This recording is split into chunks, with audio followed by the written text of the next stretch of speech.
지난주에 우리는 하나님이 얼굴에 희망이 있음을 선포했습니다. 하나님이 얼굴에 희망이 있다. 하나님 태양처럼 빛처럼 비추셔서 우리 삶의 모든 것들을 다 물리쳐 주시고 은혜를 주신다는 그런 말씀 메시지입니다. 그런데 이 하나님이 얼굴에 희망이 있다는 것은 그것은 바로 하나님과 우리 관계가 건강하다는 그러한 올바른 관계를 세웠다는 그런 의미인 것을 여러분들이 꼭 기억해 주시기 바랍니다. 우리가 하나님과의 관계가 건강하고 올바르면 하나님을 만나고 싶어 합니다. 사람들도 서로 만났을 때 정말 반가운 사람이 있어요. 그래서 올바른 관계가 있으니까 반가운 거예요. 올바른 관계가 되지 않으면 만나서 반갑지가 않죠. 원수는 외나무 다리에서 만난다. 얼마나 두려운 얘기입니까? 그런데 우리가 하나님을 만날 때에 희망이고 빛이다라는 것은 내가 하나님과 올바른 관계를 가지고 있다는 거예요. 오늘 우리 성도들이 하나님과 올바른 관계에서 하나님을 만나시기를 예수님의 이름으로 축원합니다. 이번 주일의 메시지는 평화입니다. 한번 따라해보세요. 평화. 네, 평화는 히브리 말로 샬롬이에요. 샬롬. 전쟁과 평화의 그 두 주제는 인류의 역사하고 같이 맞물려 있습니다. 인류는 평화를 위해서 전쟁을 치르기도 했고, 그런데 또 전쟁은 평화를 짓밟고 또 인류에게 아주 참혹함을 경험하게 했어요. 그래서 전쟁과 평화는 마치 이 기차의 그 레일처럼 서로 영원히 만나지 않는 그 상극적인 주제입니다. 네, 오늘 여러분들이 평화를 만나시기를, 평화의 삶을 여러분들이 경험하시기를 예수님의 이름으로 축원합니다. 오늘 1절을 보면 야곱이 포로된 자, 그래서 야곱이 포로된 자. 주님께서 이 땅에 은혜를 베푸셔서 포로된 자손들을 돌아오게 하셨다. 이런 말씀이 기록되어 있습니다.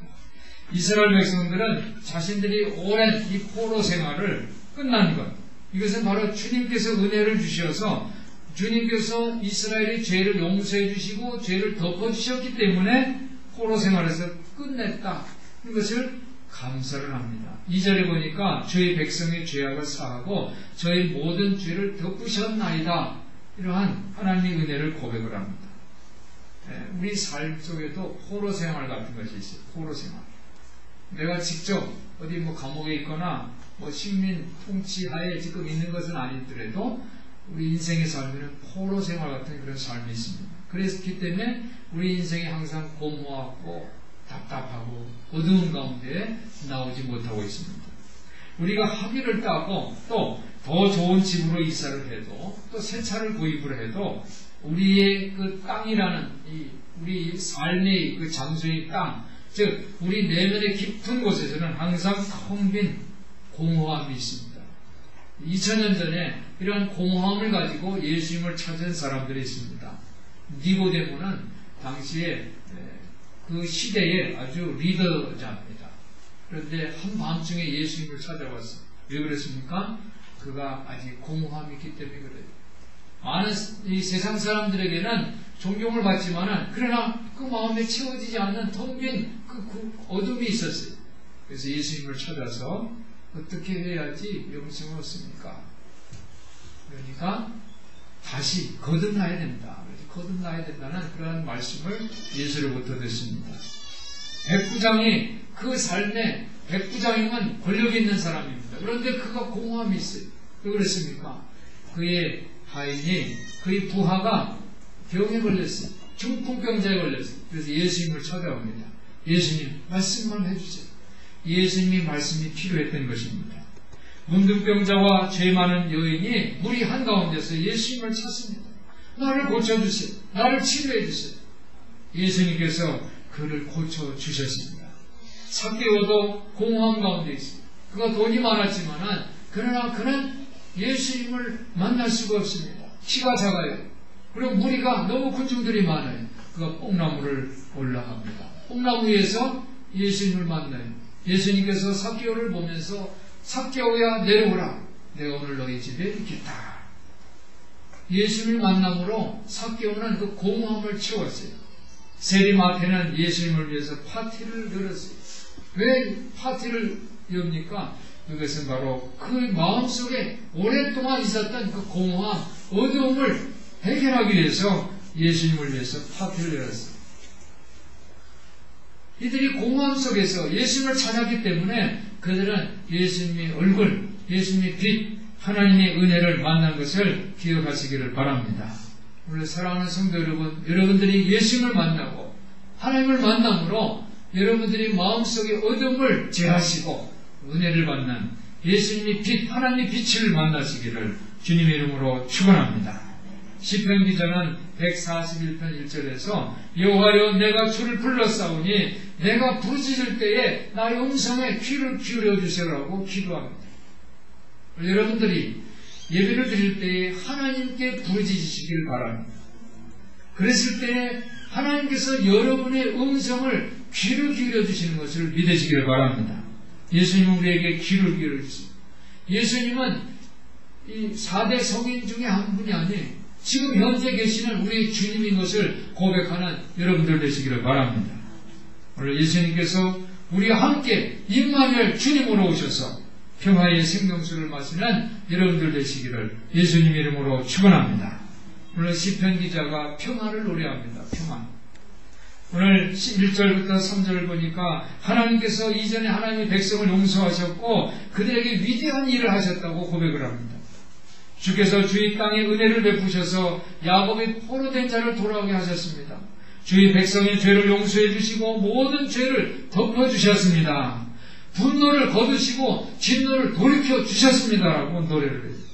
그러니까 주의 백성에게 과거에 하나님께서 은혜를 주셨다는 것을 노래하고 있는 거예요. 그리고 4절부터 7절까지는 다시 한번 하나님께서 그렇게 해주세요. 다시 한번 그렇게 해주세요. 왜냐하면 지금 이스라엘 백성들은 힘들고 어려운 그런 이 평화가 아니라 전쟁이라는 그런 고통 가운데 있기 때문에 다시 한번 주여 하나님이여 구원의 하나님이여 우리를 돌이키시고 우리에게 향하신 주의 분노를 그쳐주세요 라고 노래를 하고 있습니다. 오늘 우리에게 하나님의 평화를 노래하는 여러분들 되시기를 주님 이름으로 부탁을 드립니다. 그래서 오늘 성경에 보면은 메시지가 있습니다. 4가지 메시지가 있는데 첫 번째는 회복입니다. 회복. 1절부터 1절에 보니까 야곱이 포로된 자로 돌아오게 하셨다. 돌아오다. 이게 영어로 보면 리턴입니다. 턴했다. 하나님께서 우리를 포로에서 돌아오게 하셨다. 그리고 6절에 보면 다시 살려주셨다라는 그런 내용입니다. 다시 살려주셨다. 죄로부터 여러분들이 삶 속에 회복이 있기를 예수님의 이름으로 축원합니다. 그리고 우리가 중점적으로 오늘 본문에서 나오는 말씀은 7절과 10절입니다. 7절에 보니까 여호와여 주의 인자하심이라는 인자는 히브리 말로 헤세드입니다. 헤세드. 한번 따라해보세요. 헤세드. 주의 인자하심을 우리에게 보여주세요. 그래요. 그리고 또 10절에 보니까 여기 보면 국률과 진리가 같이 만나고 이 국률도 헤세드입니다. 그러니까 주님의 인자와 주님의 국률을 만나시는 우리 성도들 되시기를 주님 이름으로 축원합니다. 여러분의 삶 속에서 하나님의 인자하심, 하나님의 국률하심을 만나시기를 경험하시기를 주님 이름으로 축원합니다. 그리고 오늘 본문 말씀에서 가장 많이 등장하는 그 말이 바로 땅입니다. 1절 보니까 주의 땅에 그랬어요. 주의 땅. 이 땅은 히브리 말로 에레츠입니다. 에레츠. 한번 따라해보세요. 에레츠는 땅, 대지, 지면, 흙, 육지, 토지 이런 뜻이 있습니다. 그런데 오늘 시편 기자는 노래를 하면서 주의 땅이라고 그랬어요. 주의 땅. 자기 땅이 아니라 주의 땅. 여러분의 삶의 모든 그 삶의 그 장소, 그 장소가 주님의 땅인 것을 기억하시기를 바랍니다. 그리고 오늘 시편 기자처럼 그렇게 고백하는 우리 성도들 되시기를 예수님의 이름으로 부탁을 드립니다. 또 9절에 보니까 거기에도 이의 영광이 우리 땅에 거하리이다. 그래서 여기는 우리 땅이라고 하는데 우리 땅은 어떤 땅이냐면 하나님의 영광이 우리가 성탄절에 보면 하늘에는 영광이요 이 땅에는 평화로다. 하늘에는 하나님의 영광이 임하는데 하나님의 영광이 성육신에서 아기 예수가 성탄하는데 그 과정에 이 땅에 어떻게 하나님의 평화가 임한다는 거예요. 이 땅, 우리 땅에 하나님의 영광이 거한다라는 말씀이 9절에 있습니다. 그리고 또 11절 보면 진리는 땅에서 솟아나고, 그래서 여기도 땅이 기록되어 있어요. 그리고 12절에 보니까 여호와께서 좋은 것을 주시리니 우리 땅이 그 산물을 내도다. 이 땅이라는 그런 단어가 많이 등장합니다. 이 땅은 에레츠인데, 우리가 주님을 두려워하고 우리가 주님을 경외할 때, 하나님께 우리가 존경하고 하나님을 순종할 때에 하나님의 영광이 우리 땅에 열매를 맺고 산물을 내고, 그리고 보물을 주시는 것을, 선물로 주시는 것을 믿으시기를 바랍니다. 땅은 여러분의 삶에, 여러분의 삶에 하나님의 영광이 임합니다. 하나님의 영광은 어떻게 임하냐면, 내가 하나님과 경외하고 하나님을 순종할 때 하나님과 내가 가까워져요. 지난주 말씀처럼 하나님의 얼굴이 나에게 비추는 거예요. 그랬을 때에 우리 땅에는 뭐가 임하느냐면 샬롬, 평화가 임하는 것을 믿으시기를 바랍니다. 오늘 이 샬롬, 하나님의 평화가 바로 8절과 10절에 등장을 합니다. 내가 하나님의 여호와의 하실 말씀을 들으리니 대저 그 백성 그 성도에게 화평을 말씀하실 것이다. 내가 하나님과 올바른 관계에 거하기 때문에 하나님이 나에게 말씀하는 것을 내가 들을 때에 은혜를 받는다는 거예요. 내가 하나님과 올바른 관계에 거하지 않으면 하나님이 말씀할 때 어떻게 나는 두렵습니다. 왜냐하면 내가 잘못을 졌기 때문에 벌을 받기 때문에 그래요. 그러나 내가 하나님과 올바른 관계에 거했을 때 하나님의 말씀은 우리에게 은혜가 되는 거예요. 우리의 인생이라는 삶의 땅에 하나님의 선물, 하나님의 산물이 열매가 주렁주렁 열리게 되는 거예요. 오늘 그 말씀이 바로 8절의 내용입니다. 내가 하나님 여호와의 하신 말씀을 들으리니 대저 그 백성 그 성도에게 화평을 말씀하십니다. 하나님의 말씀은 화평이라는 거예요. 내가 하나님과 올바른 관계에 거하지 않으면 하나님은 어떤 말씀하실까요? 하나님은 벌을 내리시죠. 정의 하나님이 불꽃 같은 눈으로 우리를 보시는 거예요. 그러나 내가 올바른 관계에 거했을 때에 내가 하나님을 경외하고 하나님과 올바른 관계에 거했을 때 하나님은 우리에게 화평을 말씀하실 거예요. 화평. 저희는 다시 망령된 대로 돌아가지 말지로다 말씀하십니다. 그리고 또 10절에서 보면 공률과 진리가 같이 만나고 의와 화평이 서로 입맞췄다. 의와 하나님의 정의와 하나님의 화평이 서로 입을 맞췄다라는 것이 오늘 시편 기자의 노래입니다. 그리고 오늘 본문에서 가장 중요한 요절은 6절입니다. 우리 6절을 한번 읽어보겠습니다. 6절요. 읽습니다. 시작. 우리를 다시 살리사 주의 백성으로 주를 기뻐하게 아니하시겠나이까. 우리를 다시 살리시는데 우리를 다시 살리는 곳에서 주의 백성이 주님을 기뻐한다는 거예요. 하나님과 내가 너무 하나님은 반가운 분이시기 때문에 내가 하나님 만나면 기쁘다는 거예요. 반가운 사람 만나면 기쁘잖아요. 얼굴만 봐도 그냥 좋은 거예요. 그런데 반갑지 않은 사람 만나면 어떻게 해요? 반갑지 않는데 서로 같이 자리에 있게 됐어요. 그러면은 어떻게 합니까? 서로 얼굴을 보지도 않아요. 한 사람은 오른쪽 보고 한 사람은 왼쪽 봐요. 우리 정치인들 보면은 서로 사이가 안 좋은 사람은 앞에 이렇게 가장 그 상석, 로얄석에 앉아있을 때 서로 같이 보지를 않지만 다른 데를 봐요. 감정이 서로 좋지 않기 때문입니다. 그러나 우리가 하나님을 만날 때 우리가 그렇게 하면 되겠어요? 하나님을 만날 때 우리 하나님의 얼굴을 선호하는 거예요. 하나님도 우리를 사랑하시기 때문에 우리를 보시는 거예요. 할렐루야. 이러한 경험을 하시기를 예수님의 이름으로 축원합니다. 오늘 시편 기자는 우리를 다시 살리셨기 때문에 주의 백성으로 주님을 기뻐할 수 있는, 그렇게 할 수 있게 하게 아니하시겠나이까 라고 기도하는 그 기도입니다. 많은 사람들이 하나님과 평화를 갖고 싶어합니다. 하나님과 올바른 관계를 갖게 되면 우리가 평화를 누릴 수 있게 되는 것을 믿으시기를 바랍니다. 이 김영월 시인이라는 분이 이 평화라는 시를 썼어요. 제가 소개를 해드릴게요. 이 평화를 어떤 모습이냐면 텅 빈 겨울 숲에서 한 그루 나무로 서서 가만히 기도하는 모습이라고 표현했어요.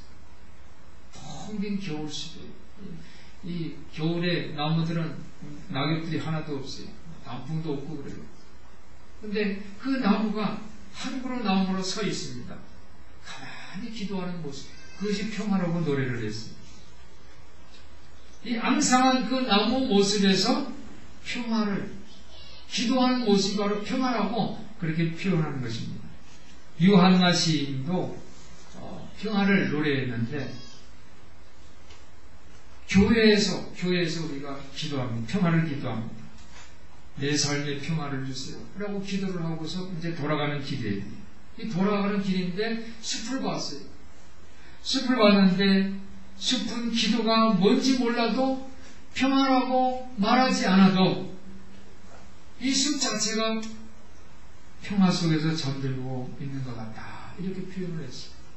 우리는 이 교회 안에서 평화를 주세요, 내 삶에 평화를 주세요라고 평화를 얘기하면서 기도하는데, 내 마음은 아직 칼칼하고 심령이 평화스럽지 않은데, 돌아가는 길에 숲을 보니까 그 숲에, 숲 자체는 기도가 뭔지, 기도라고 평화라고 얘기를 하지 않는데도 평화 속에 잠들고 있는 것 같다, 이런 것을 발견하고 노래를 했습니다. 왜 그러냐면 숲은 깜깜하잖아요. 숲에 무슨 불을 켜놓으니까, 우리 집에 교회는 이렇게 등을 켜놓지만 숲에는 불빛도 없어요. 어두워요. 그런데 그 숲 자체는 그 어둠에 순정하고 온전한 평화를 이루고 있기 때문이라고 그렇게 노래를 했어요. 박노해 시인이라는 사람이 또 시를 썼어요. 근데 그 시가 평화나누기라는 시인데, 그 시를 제가 한번 읽어볼게요. 평화는 일상에서 작은 폭력을 거부하며 사는 것이고, 세상과 타인을 비판하듯 내 안을 들여다보는 것이며, 경쟁하지 말고 각자 다른 역할이 있음을 인정하는 것이다 라고 노래했어요. 얼마나 멋있어요. 그리고 또 이렇게 노래합니다. 일을 더 잘하려고 하는 것이 아니라 더 좋은 사람이 되는 것이 평화라고. 평화를 나눈다. 더 좋은 사람. 한번 따라해 보실까요? 더 좋은 사람. 여러분들이 내가 일을 그냥 더 내가 잘해야지, 이것이 아니라 더 좋은 사람이 되시기를 예수님 이름으로 축원합니다. 더 좋은 사람은 좀 더 친절하고 더 잘 나누고 예의를 지키는 거라고 이 박노해 시인은 노래를 했어요. 제가 하는 말이 아니라 시어에 나와요. 박노해 시인이 좀 더 친절하고 더 잘 나누며 예의를 지키는 것이 평화 나눔입니다 라고 그렇게 노래를 했습니다. 이 시인들이 그 눈에 비친 평화의 모습이 참 너무나도 감동적이에요. 오늘 저는 이 평화라는 메시지를 우리 성도들이 어떻게 전할까? 이 전쟁과 평화, 이렇게 거창한 것이 아니라 이 박노해 시인처럼 일상에서 아주 작은 폭력을 내가 거부하고, 나는 폭력이라는 게 이렇게 때리고 꿀밤 때리고 이렇게 가격하고 이런 것만 폭력이 아니에요. 여러분들이 언어에도 폭력이 있어요. 너는 어때 저때 너 왜 이렇게 그런 옷을 입었어? 너는 왜 말을 그렇게 해? 이렇게 또 좀 더 심한 그런 언어 폭력이 있어요. 그것도 폭력이에요. 그것을 거부하는 것이 평화라는 거예요. 평화. 다른 사람과 비판하죠. 그 비판하지 말고 자기를 들여다보는 거예요. 경쟁하지 말고 각자 다른 역할이 있구나, 이렇게 생각하는, 이게 평화라. 얼마나 멋있습니까? 감동적이고 아름다운 모습인 줄 믿습니다. 우리 성도들도 이런 평화를 체험하시기를 예수님의 이름으로 축원합니다. 오늘 8절 보니까 이 시편 기자, 오늘 이 시편 85편도 시입니다. 한 편이 시예요. 이 8절 보니까 아주 확신으로 말하는 거예요. 확신. 주님께서는 주님의 백성, 주님의 성도들이 망령된 대로 돌아가지 않는다면, 그죠? 망령된 대로 돌아가지 말지로다. 돌아가지 않으면 어떻게 합니까? 우리가 망령된 대로 돌아가지 않으면, 경쟁하거나 다른 사람을 비판하거나 폭력을 쓰지 않으면 하나님께서 우리에게 뭐를 말씀하신다고요? 화평을 말씀하실 것이다. 이게 확신입니다. 이 사도 바울은 평화를 이루기 위해서 로마서 5장 1절에 보니까 이렇게 말씀을 했어요. 그러므로 우리는 믿음으로 의롭다 하심을 받았다. 믿음으로. 믿음으로 우리는 어렵다움을 받을 때 평화가 임하는 것을 기억하시기 바랍니다. 로마서 14장 17절에 보니까 하나님 나라는 먹고 마시는 것이 아니라고 했어요.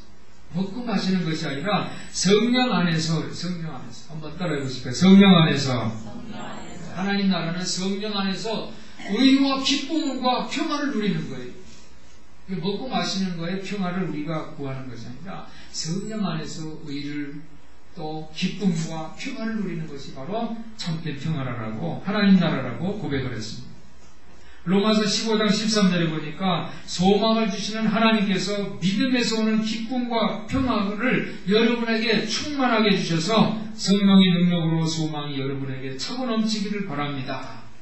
이렇게 사도 바울이 고백을 했습니다. 예수님께서도 마태복음 5장 9절에 평화를 이루는 사람은 복이 있다고 그랬어요. 평화를 이루는 사람은 복이 있다. 하나님이 그들을 자기 자녀라고 불러주실 것이다. 그랬어요. 우리 성도들이 평화를 이루는 성도들 되시기를 예수님 이름으로 축원합니다. 그리고 9절에서 보니까 하나님과 올바른 관계를 구하기 위해서는 우리가 어떻게 해야 되냐? 그를 경외하는 자에게, 하나님을 경외하면 하나님이 우리 가까워진다는 거예요. 하나님과 주를 경외하는 사람에게 하나님이 가까이 온다는 거예요. 그래서 하나님의 영광이 우리 삶 속에, 우리 인생에, 우리 땅에 거한다라고 기록하고 있습니다. 그래서 사도 요한은 이렇게 고백을 합니다. 요한복음 1장 14절에 보니까 그 말씀이 육신이 되어서 우리 가운데 거하셨다고 했어요. 요한은 예수님이 하신 말씀이 육신이 돼서 우리 가운데 하나님의 영광이 임했다라고 그렇게 고백하고 있습니다. 13절 보니까 의가 주의 앞에 앞서 행하며 주의 종족으로 길을 삼으리로다. 정의가 주님 앞에서 앞서간다는 거예요. 그래서 주님께서 하나님의 길을 예수님의 길을 닦으신다는 거예요. 오늘 여기에서 보면 예수님이 길을 닦으신다고 했는데 이 마가복음 1장 3절에 보니까 세례 요한은 이렇게 또 말을 합니다. 너희는 주님의 길을 예비하고 그의 길을 곱게 하여라. 우리가 평화를 이룰 때, 평화로운 삶, 우리가 인간관계 하나님과 평화를 이루고 이웃들과 평화를 이룰 때에 하나님께서는 우리에게 길을 열어주시는 것을 믿으시기를 바랍니다. 성 어거스틴은 이렇게 말했습니다. 당신께서는 당신 자신을 위해서 우리를 만드셨습니다. 오 주님, 내가 당신 안에서 쉬기까지는 평화가 임하지 않습니다. 이렇게. 그러니까 내가 하나님 안에 거할 때 우리에게 평화가 임하는 것을 여러분들 기억하시기를 바랍니다. 근데 하나님은 우리에게 응답을 요구했어요. 하나님이 그냥 평화를 주는 것이 아니라 응답하는 걸 응답. 우리의 응답이 어떻게 하면 하나님의 평화가 임할까? 마태복음 25장에 보면은 열처녀 비유가 나옵니다. 열처녀. 거기 보면 슬기로운 5처녀, 어리석은 5처녀가 되죠. 열처녀는 모두 등불을 들고 있어요. 슬기로운 5처녀만 그런데 잔치에 들어가고 어리석은 처녀들은 잔치에 들어가지 못해요. 신랑이 더디 오는 바람에 등불만 들고 있던 5처녀는 기름이 부족했어요. 부족한 기름을 갖고 있는 그 처녀가 기름을 준비한 처녀에게 나누어달라고 요청하지만 거절을 당합니다. 그래서 기름 장사에 가서 살아. 기름 장사. 5처녀가 기름을 사러 갔습니다. 그 사이에 신랑이 이제 도착했다는. 그래서 천국문은 닫혔다 하는 것이 예수님의 이야기입니다. 저는 이 등과 기름을 준비한 이 슬기로운 처녀가 참 존경합니다. 왜냐하면 그들은 등불을 준비하면서도 기름을 준비했기 때문에 저는 존경을 합니다. 등불을 준비하는 것도 잘한 거죠. 밤중에 등불을 준비합니다. 신랑을 내가 맞이하기 위해서 목적이 있는 그런 삶이잖아요. 등불을 다 준비했어요. 그것도 잘하고 있지만 그런데 기름을 준비한다는 것은 어떤 의미냐? 저는 이렇게 해석을 했어요. 기름을 준비한다는 것은 나는 끝까지 신랑을 기다리겠다. 이 철저한 믿음. 끝까지. 한번 따라해요. 끝까지. 인내하면서 끝까지 내가 변치 않고 기다리는 모습이 바로 그것이 기름을 준비하는 자세. 이게 하나님이 지혜의 줄 믿습니다. 그러니까 어떻게 보면 기름을 나눠주지 않으니까 어떻게 기름을 나눠주니까 사람이 어떻게 어려운 사람을 도와줘야지 왜 안 도와주냐 이렇게 생각할 수 있는데, 이 기름을 나누어주지 않았다는 것은 기름은 나눠줄 수가 없어요. 스스로 자기가 준비해야 되는 거지. 즉 내가 끝까지 나는 끝까지 한번 하면 끝까지 한다 라고 하는 것은 나누어서 할 일이에요. 자기가 결심하고 자기가 스스로 준비해야 되는 믿음이에요. 이 잠시 동안은 누구나 할 수 있어요. 내가 이거 뭐 해본다 할 수 있어요. 등불 준비하는 거는 할 수 있다고. 열차녀가 다 등을 갖고 있으니까 잠시 동안 할 수 있어요. 그러나 끝까지 하는 거, 그죠? 끝까지 변치 않고 신뢰를 보이는 거는 아무나 할 수 없는 거예요. 이것은 기름을 준비한 사람만 가능한 거예요. 우리 성도들이 기름을 준비하는 지혜로운 처녀들 되시기를 예수님의 이름으로 축원합니다. 그렇게 내가 끝까지 할 때 주님께서 우리에게 뭘 주세요? 평화를 주시는 거예요. 평화. 사랑하는 성도 여러분, 이 강림절입니다. 지금 오늘은 두 번째 주일이에요. 하나님의 평화가 이 강림절에 여러분의 삶의 한복판에 선물 보따리로 떨어지는 거예요. 그럼 우리가 어떻게 우리가 응답을 해야 되겠어요?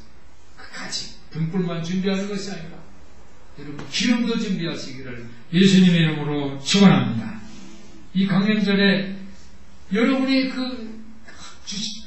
경험한 이 하나님의 평화를 여러분만 누리는 것이 아니라 오늘 박노의 시인이 얘기한 것처럼 평화를 나누는 자 되시기를 예수님의 이름으로 부탁을 드립니다. 평화를 보내서 어떻게 평화를 보냅니까? 아까 말씀드렸지만 일상생활에서 작은 폭력을 거부하시기를 바랍니다. 비판하지 말고 내 안을 들여다보시기를 바랍니다. 경쟁하지 마세요. 그리고 다른 사람의 역할을 인정할 수 있는 여러분들 되시기를 바랍니다. 잘 하려고 하시는 것보다 더 좋은 사람, 좀 더 친절하고 또 좀 더 나누고 예의를 지키는 여러분들 되시기를 바랍니다. 그 장소가 어딜까요? 여러분이 결혼 생활에서 실천하시기를 바랍니다. 또 여러분들이 배우자에게 감사를 표현하려고 노력하시기를 바랍니다. 여러분의 학교와 일터에서 정직하고 공정하게 일하시기를 바랍니다. 그리고 사람들 관계에서 싸움 걸고 남의 뒷말 퍼뜨리지 말고 평화를 누려나가시는 실천하시는 여러분들 되시기를 바랍니다. 오늘 시편 기자는 이 평화의 보따리를 이렇게 설명을 합니다. 10절에 보니까 국률과 진리가 만나는 모습이라고 했어요. 국률과 진리. 이 국률은 사랑입니다. 이게 사랑과 진실이 서로 만나는 거예요. 서로 만나고 또 의와 화평이라고 했어요. 정의와 평화가 서로 입을 맞추는 거라고 노래합니다. 그렇게 하면은 어떻게 해야 됩니까? 진실이 땅에서 솟아나요. 11절 진리가 땅에서 솟아나고 또 정의는 하늘에서 하감한다. 하늘에서 굽어본다. 이렇게 노래를 하고 있습니다. 10절과 13절은 10절부터 13절은 하나님이 좋은 것을 내려주신다는 거예요. 그럼 우리 땅이 그 열매를 많이 맺는다는 거예요. 정의가 주님의 앞에 앞서가면서 길을 닦아준다는 그러한 노래입니다. 사랑하는 성도 여러분, 하나님의 평화의 보따리를 여러분의 삶 속에서 활짝 여시기를 예수님의 이름으로 부탁을 드립니다.